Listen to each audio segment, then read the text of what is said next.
welcome back to the River Franklin Park.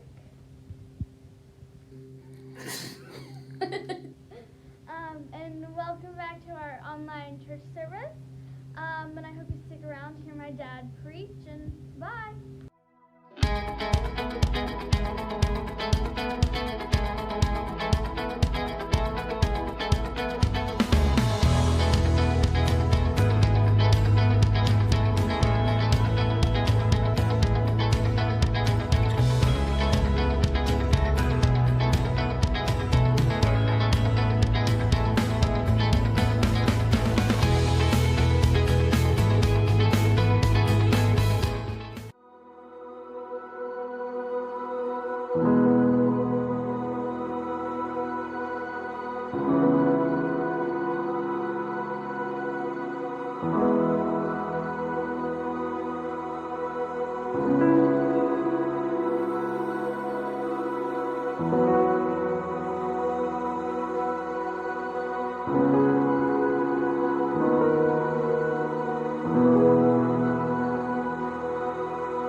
everybody. Thanks for joining us here at the River Church. Pastor Mark with you. Thanks again for being here with us. Hey, if you are new to us and you're joining us online, or maybe you've been to one of our parking lot services or drive-in services, whichever one it is, thanks for being there. But hey, we'd love to connect with you if we've never connected with you. And it's really, really simple. All you have to do is text the word "first time" to the number you see on the screen. Text "first time" and fill out the form that pops up on your phone or your laptop, whatever you're doing it through. And we would love to connect with you through that. Give us your information. We will send you one of our Love God, Love Others, Love Pittsburgh t-shirts. So we'd love to get that to you. Hey, let me give you a couple quick announcements. First of all, we are going to continue with our drive-in outdoor services. It appears now through the month of August. We will keep you updated on all of that on our social medias and our web pages. Just keep informed on those. You'll see those on the screen right now. And then second of all, I would like to tell you that we have an Alpha course coming up. Alpha is done all over the world, and we would love to have you join us in an online version of Alpha. So make sure you check that out. You can register by emailing to the email below, and just let us know that you'd like to participate. It's going to be on Wednesday nights for just 6 weeks. Make a commitment for 6 weeks to join us for Alpha online. Every day we ask so many questions. What should I wear? What's the weather going to be like? How am I going to fit everything in? But then there are those bigger questions, like why am I here? Where am I heading? Is there more to life than this?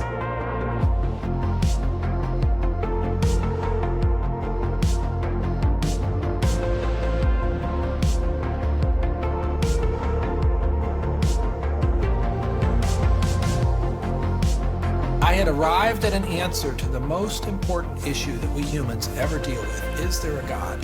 And I had arrived there without ever really looking at the evidence. And I was supposed to be a scientist.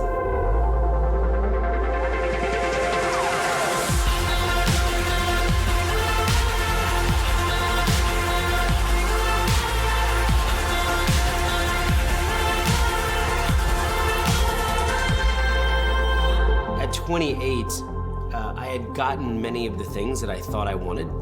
My girlfriend was on the cover of magazines, I had a Beamer, and I was so unhappy. It was a realization maybe that I would never find happiness where I was looking for it.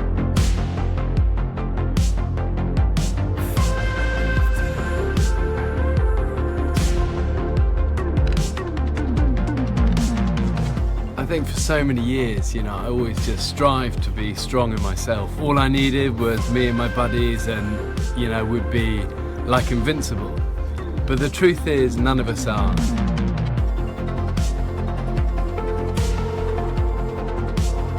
And I found purpose, I found meaning, I found hope. God took something so broken and made it a beautiful art piece. Alpha is a place where you can be yourself. You can say what you think and challenge everything. No question is too complex or too simple. And what your point of view is as important as anyone else's. We are going on a journey together, an adventure to explore the questions of life, faith, and meaning.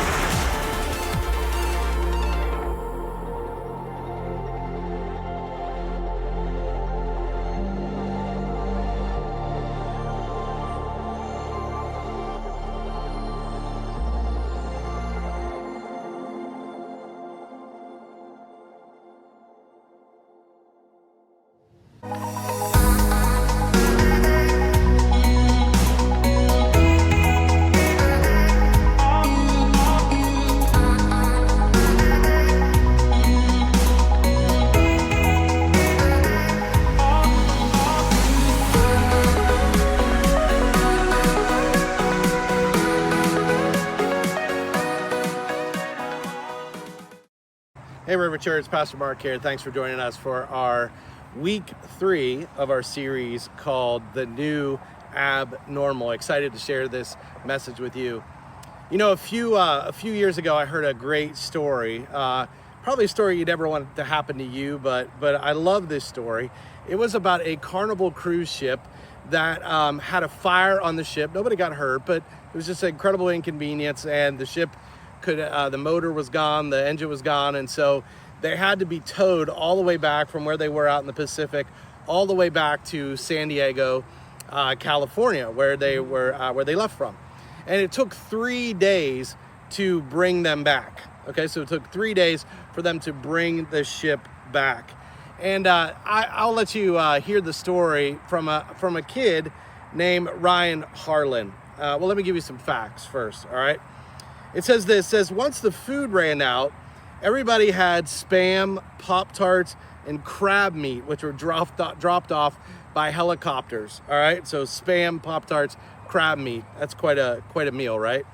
Then it says they had to endure such hardships, quotes, as brushing their teeth with bottled water, showering in the dark, and waiting in line for food. Not really bad.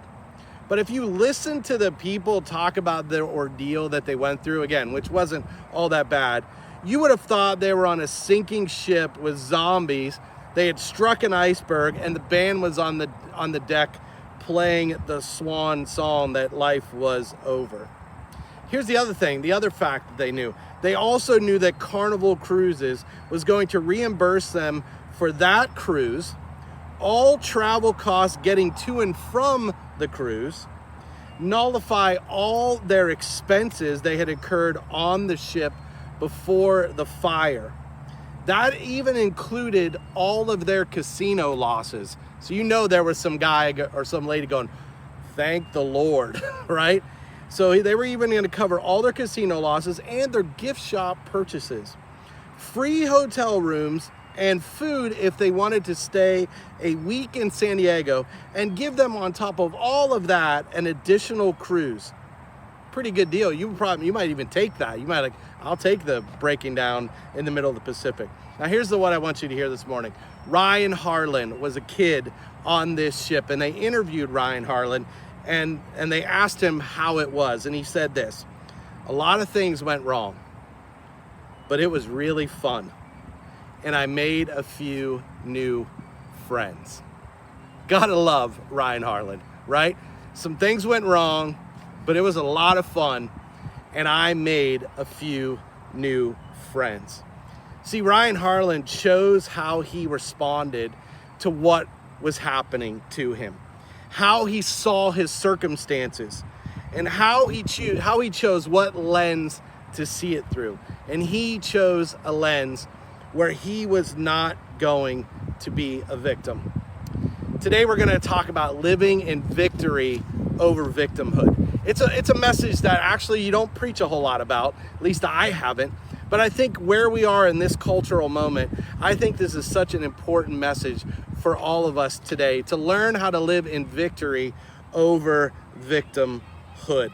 And I want to start out with a few things. The first thing is this, is that all of us have a story. We all have a story. We all have a story to tell. Our lives tell a story. We've all lived a story and are living a story if we are watching this. And I want to give you a key that I think the scripture gives us about how to live in victory over victimhood. So in the book of Romans, that's kind of the focus of our series. We're looking through the book of Romans, where the Apostle Paul, who was a Jesus hater, became a Jesus lover and was one of the most important figures in the entire New Testament, and let's just say in the entire world ever. The Apostle Paul writes to the church in Rome. So he's writing to these people who have seen persecution, they've seen hard times, much harder times, to be honest with you, than many of us will ever see. And he writes this in Romans chapter 8, verse 28. He writes this to them. And we know, he says, and we know that in all things God works for the good of those who love him, who have been called according to his purpose. And so Paul tells us right from the beginning for today that all things, that God uses all things, broken down Carnival Cruise Lines, whatever. But he uses all things. When you have God in your life, he uses all things to bring you to good, to bring you to good. Now notice that he says, for those who love God. See, it also doesn't mean that all things are good. There are horrible things that happen. There are horrible things that come into life. And it doesn't mean that God brought those things, but it means that God takes all things for those who love him and uses those things for their good. That's a key. We got to get that right from the beginning. That is like the secret ingredient if we are going to understand everything that we look at today, is that in all things, if we love God, no matter what comes, that God can use it for our good. So everybody has a story. The second thing is this, is that everybody can, though, be a victim. Everybody can be a victim. Everybody can be a victim if we choose. Now, let me say this. What I'm primarily talking about today is not people who have truly been victimized. So I want you to hear that. There are people, maybe even listening to this now, and there are people in our culture who have truly been victimized. They have had terrible things done to them, and they have been the victim of other people's cruelty. They have been the victim of injustice. They have actually suffered terribly.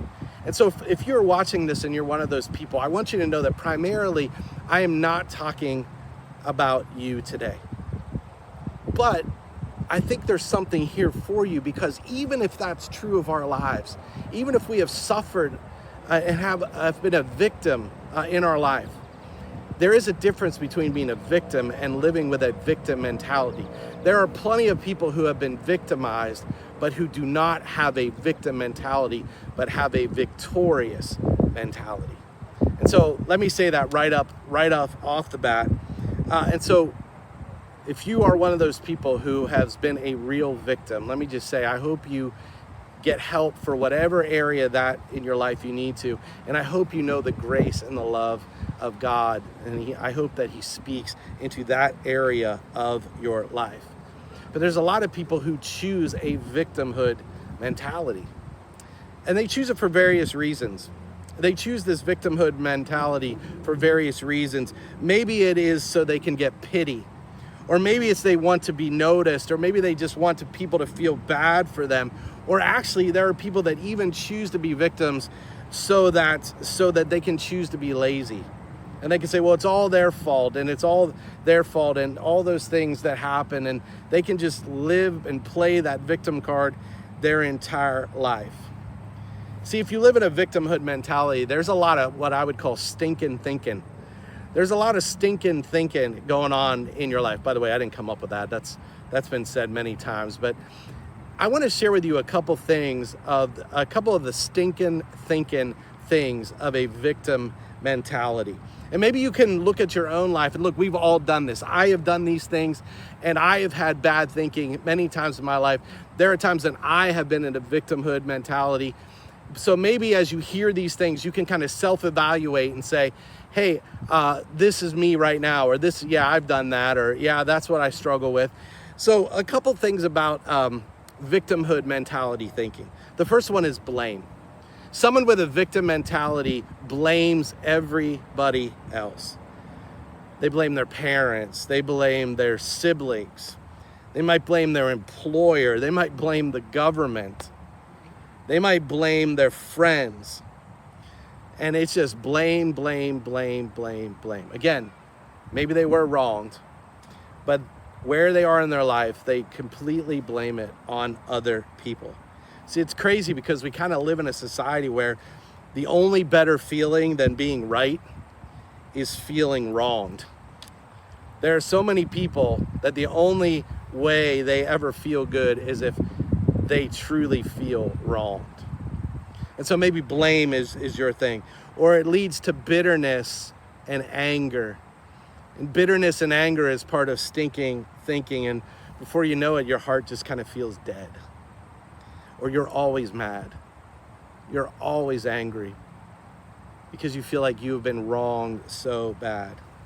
Or it leads to judgment of others. You're constantly judging other people for all of their mistakes and all of the things that they have done wrong. And when we live with a spirit of judgment, what we tend to do is we highlight my righteousness and we judge the failings of other. We highlight all of our good things, and we inflate all of their bad things.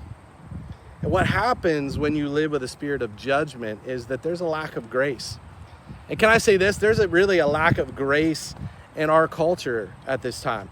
I mean, in this moment of this cancel culture, the one thing is that we have lost grace. We are canceling people for things they did 50 years ago or 30 years ago or 10 years ago. Or we cancel them and they make one mistake and we're like, canceled, you're canceled.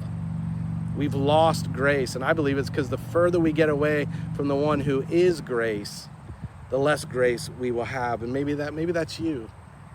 Or another stinking thinking is there's a lack of motivation. When we live with a victim mentality, there's a lack of motivation. We don't feel like we have to make something of our lives. We don't have to do anything because it's all their fault. They're the ones who did this to me, and it can never change. And I can never get out of this situation that I'm in right now, and nothing will ever be different. And we can use that as a lack of motivation. Or often living with a victim mentality leads to isolation or self-pity. And maybe we isolate ourselves physically from people, but maybe just emotionally. And maybe we just live with this overwhelming sense of self-pity. And then finally, one of the worst things is that we have a wrong view of God. We have a wrong view of God, and in the midst of all of our bad thinking, in the midst of all of our victimhood mentality, we have a bad view of God. We either believe that God brought this to us, that God did this to us, that he brought this to us, or he's not big enough to deal with all of my stuff. We either believe that he vindictively brought this to us and he is punishing us, or we believe that even if he didn't do that, that he's not big enough to deal with all of my junk and all of my things that have happened to me in my life. And that's a wrong view of God. And see, we've hit this moment where we have massive problems in our society. We have massive problems in our society the more and more we live with a victimhood mentality. See, what happens in a society where everyone is a victim? We've made everybody a victim. What happens to a society where everyone is a victim? Then really there are no true victims then. Or what about where we live in a society where we spend more time creating false victims, that we don't have time, or we spend less time focusing on people who are real victims? Or what happens often in a society where we focus on our victimization, how we've been victimized, is that often, and this is such a weird thing, but often the victimized become the victimizers. Those who are really victimized, who don't seek out healing for that, become literally the victimizers. I don't know where you're at as you watch this. I don't know what's going on in your life. I do know that all of us have gone through things where we could play the victim card, and we could lament about how we have been wronged and how we are a victim. But I truly believe that a shift has to happen in our life. I truly believe there has to be a shift in our thinking. Watch this video, and I'll come back to finish up the message.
One of the people who could have chose to live with a victimhood mentality is a man named Louis Zamperini. And I found his story incredibly inspirational because he chose to not be a victim, but to live in victory. His story is amazing. In 1936, he actually was, as a gifted athlete, ran in the Berlin Olympics. Just a gifted athlete. In 1941, he enlisted and he went to war at World War II. And in 1943, he was a bombardier in an aircraft which had mechanical problems and had to ditch in the Pacific Ocean. And he was stranded in the ocean with a couple other guys for 47 days. And then he was picked up by the Japanese and he was tortured terribly. He was sent to a concentration camp where he was brutally beaten and abused. And then finally he was set free years later. Louis went back home to his wife, a broken man, a man who had been brutalized. And he literally almost did become a victim or live in victimhood mentality.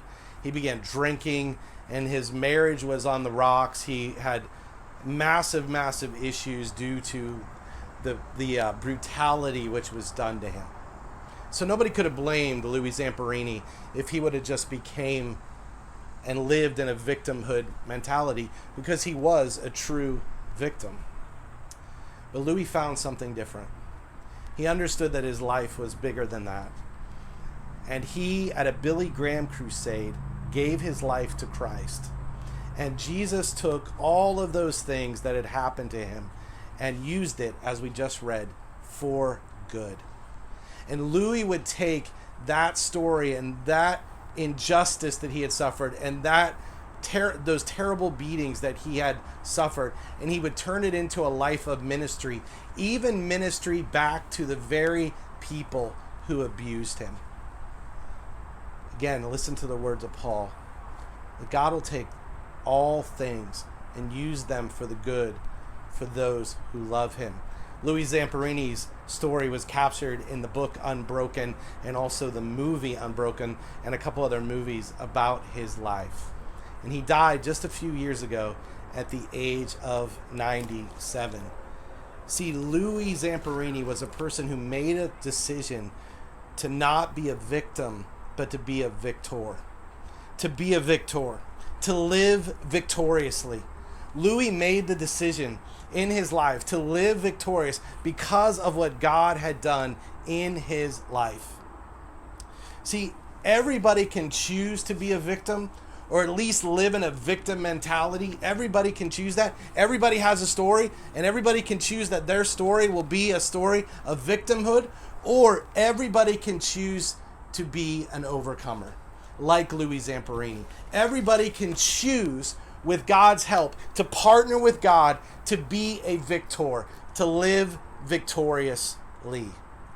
The scripture tells us this. Paul goes on just a few verses after the one we read earlier, and he says this: "What then shall we say in response to these things?" In verse 31 of chapter 8. What shall we say in response to these things? What are these things? Again, all that Jesus has done for us. What shall we say? What is our response in the face of all that God has done for us and all the truth of how God feels about us? This is what Paul says. If God is for us, who can be against us? See, Louis lived in this deep belief, and those who follow Jesus can live in this deep belief of that God is for them. They know God is for them because God did everything for them. God poured out his whole life for them. And so they live with this deep knowledge, this deep heart knowledge that God is for them.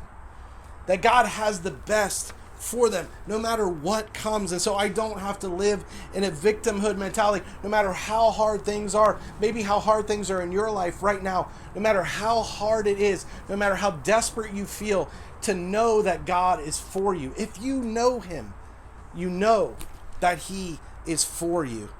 And then Paul goes on and he says this in verse 35, who shall separate us from the love of Christ?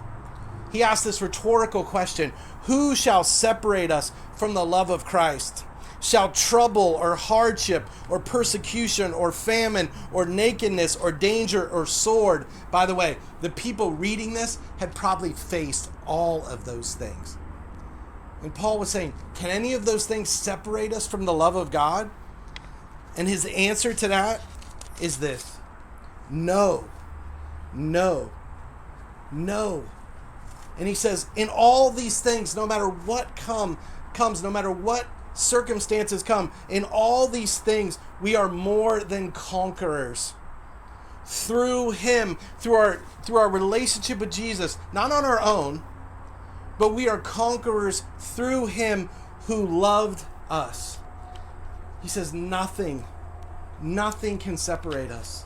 Nothing can separate us from the love of God. See, your circumstances and my circumstances, no matter if they're even good, but especially when our circumstances are bad, our circumstances do not get the final word. They do not get the final say about our lives. Whatever was done to you, if you truly are a victim, whatever was done to you, that doesn't get the final word. It doesn't get the final word. It doesn't define who you are. And it can never separate you from the love of God. And then Paul closes this section and he says this: for I am convinced that neither death nor life, neither angels nor demons, neither the present nor the future, or let me say the past also, nor any powers, there is no powers, neither height nor depth, not even space itself, nor anything else in all creation will be able to separate us from the love of God that is in Christ Jesus our Lord. You know, nothing can separate us from the love of God. Nothing. But I will say this: we can choose to be apart from that love. We can choose to live apart from that love. We can run from it. It doesn't mean he loves us any more or any less, but we can choose to not live in fellowship with that love. We can choose to not know it deeply. We can choose to allow the things that have been done to us to define us, and we can choose to live in a victimhood mentality, or we can live as victors. We can live victoriously, or we can live as victims. We can overcome, or we can be overcome. If we don't put our trust and our hope and our purpose in the person of Jesus Christ. So let me ask you, have you in your life been able to accept whatever it is your circumstances have been, be able to accept whatever has happened to you? Have you been able to forgive maybe even the people that have done those things to you? Have you been able to forgive them? Have you put yourself in community where people can surround you with the love of God and people can help you to live victorious? And have you been in God's word where you have an accurate view of who God is, and you know God and you know that he is for you? Have you been through the book of Romans to see how God truly feels about you? My hope for you and my prayer for you is that you don't live as a victim, but you live victoriously.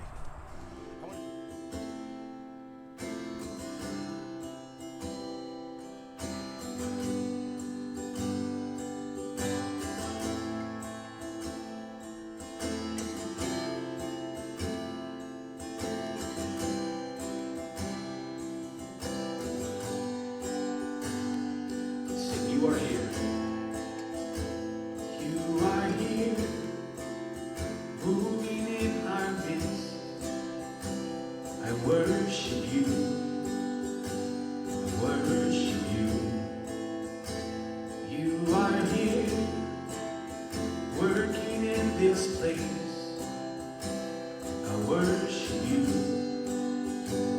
I worship you. Sing that again. You are here, moving in our midst. I worship you. I worship you. You are here, working in this place.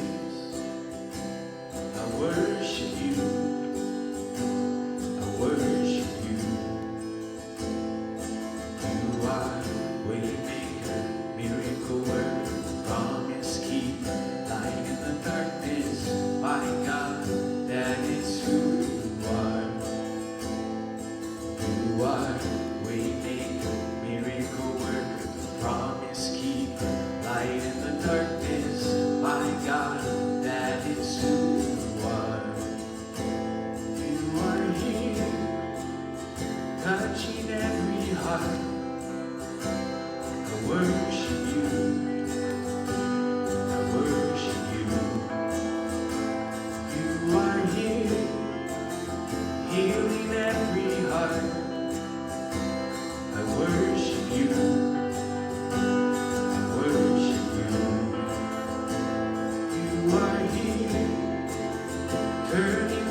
working.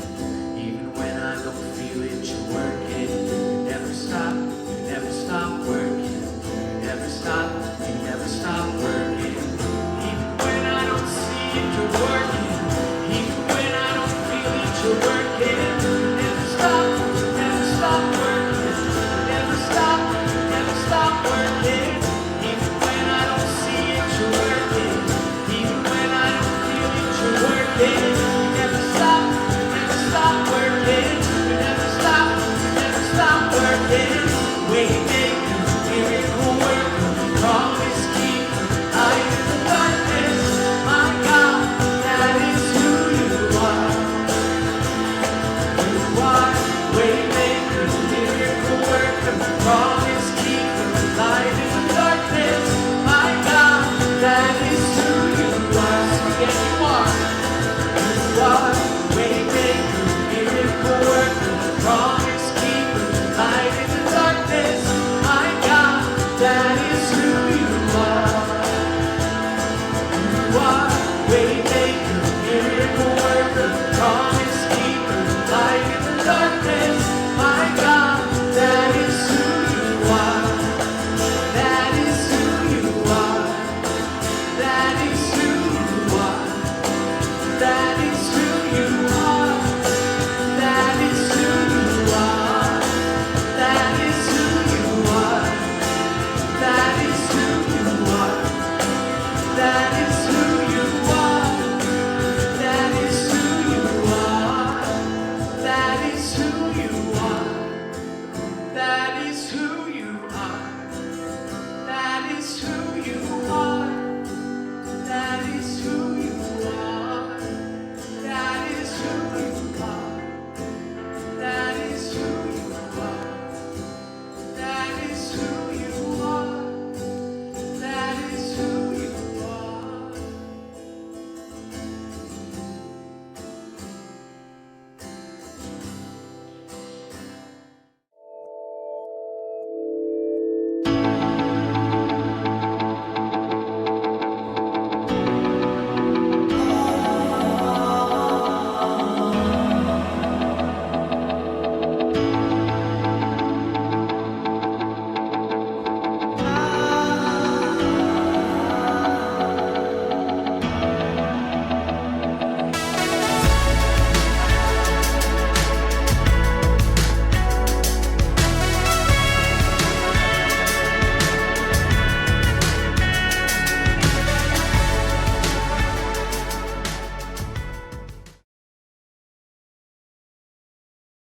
To persevere, I think is important for everybody. Don't give up, don't give in. Don't give up, don't give in. These were the words Louis Zamperini lived by. He was an Olympian, a patriot, and an unbroken survivor. What was Louis' reaction to being named the Grand Marshal of the Rose Parade? The tournament had approached my sister, and she went over to see Dad and said, "Oh yeah, the Tournament of Roses called. They wanted you to be the Grand Marshal." And I turned it down. I said, "You did what?" She says, "You call them back. Call them back right away." Zamperini was born in 1917 to Italian immigrants. He grew up in Torrance, California, went to USC on a track and field scholarship, and competed in the 1936 Olympics. 5 years later, Louis joined the Air Force and was stationed in the Pacific. You know, he was just a really resourceful person and clever, and he was defiant, and that got him through a lot of stuff. In 1943, Louis' plane crashed, killing most of the crew. They survived 47 days at sea, only to be captured by the Japanese Navy. Louis and the remaining survivor, Russell Phillips, were tortured and held as POWs until the end of the war. Coming home after the war, he suffered from PTSD in a time when little was known about the condition. The nightmares consumed him, and he turned to alcohol. With his life falling apart, his wife took him to see Billy Graham to speak in downtown LA. In his PTSD, gone like that, he realized that he was done getting drunk, he was done fighting. He realized he'd forgiven all of his prison guards, and he went home that night. It was the first night in almost 5 years he didn't have that nightmare, and he never had the rest of his life. Louis devoted his life to helping and serving others and became a public speaker. His life story became a best-selling book and most recently a movie, Unbroken, directed by Angelina Jolie. I made a new friend, Angelina Jolie. And the gal really loves me. She hugs me and kisses me so I can't complain. He was somebody who every time he met somebody, his focus wasn't to talk about himself, but every time he met somebody, it seemed his goal was to see how he could help them and see how he could make them feel better about themselves. We were thinking, wow, this is Louis' year. He's got the movie coming out. A week later, he'll be the Grand Marshal. We'll be going to the Oscars. It's just going to be a great year. Unfortunately, last summer, Louis battled pneumonia. He passed away on July 2nd at the age of 97. It's such an honor to be able to do this for our dad, and it's such an honor for the Tournament of Roses to recognize our dad. And this is the year of Louis Zamperini, and we're just thrilled to be a part of it.